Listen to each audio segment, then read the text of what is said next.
Imagine looking up at the night sky. You see the moon, the stars, a vast, seemingly empty canvas of black. But what you don't see is a junkyard, an invisible, high-speed junkyard orbiting right above our heads. This is the reality of space debris. Every single piece, from a tiny fleck of paint to a defunct satellite the size of a bus, is a ticking bomb. And the danger is growing exponentially. For decades, we've been launching rockets, deploying satellites, and conducting missions in space. Each launch, each deployment, each mission leaves something behind. It could be a spent rocket stage, a lost tool, or fragments from a collision. Think of it like a highway in the sky, but with number rules, number speed limits, and cars that have been abandoned for 60 years still hurtling along at unimaginable speeds. These pieces of junk are traveling at orbital velocities, which can exceed 17,500 miles per hour, or about 28,000 kilometers per hour. At that speed, even an object as small as a marble carries the kinetic energy of a bowling ball dropped from a skyscraper.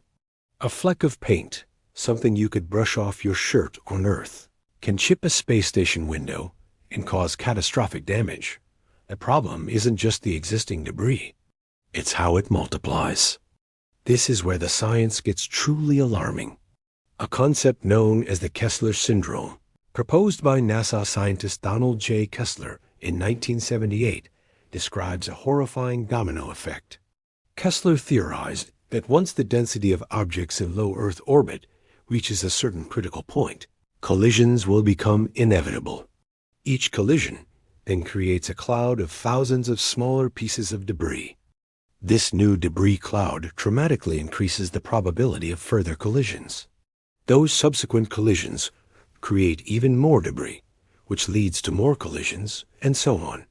It's a chain reaction, a cascading feedback loop that could, in a worst-case scenario, render certain orbits completely unusable for centuries. We might be closer to this tipping point than we think. There have already been several major debris-generating events that have significantly worsened the situation. In 2007, a deliberate anti-satellite missile test created over 3,000 trackable pieces of debris. Then, in 2009, an active Iridium communications satellite collided with a defunct Russian Cosmos satellite. This single event instantly generated around 2,000 new pieces of trackable debris and countless smaller, untrackable fragments. Imagine two massive objects, each traveling faster than a bullet, smashing into each other. The resulting explosion of shrapnel spreads out, polluting vast swaths of orbital space.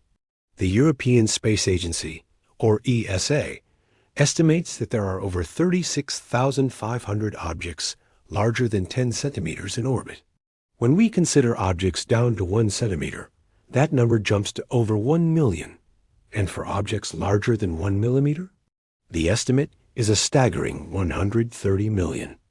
Only the largest of these objects can be reliably tracked from the ground.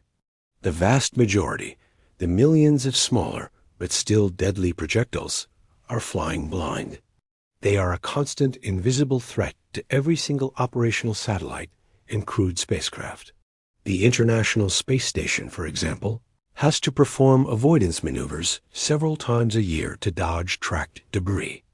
Its heavily shielded modules can withstand impacts from very small particles, but a collision with an object just a few centimeters across could be catastrophic, leading to a loss of pressure and endangering the lives of the astronauts on board.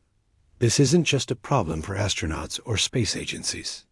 Our modern way of life is completely dependent on satellites. Think about your daily routine. The GPS that guides your car, the weather forecasts you check on your phone, the global communications that connect us, and even the financial transactions that power our economy, all rely on a fragile network of satellites. A cascade of collisions, as described by the Kessler Syndrome, could systematically dismantle this vital infrastructure. We could lose our ability to communicate across continents, to predict dangerous weather patterns like hurricanes, or to navigate precisely. The economic and societal impact would be immeasurable. It would be like throwing civilization back decades in an instant. So, what is being done about this ticking bomb?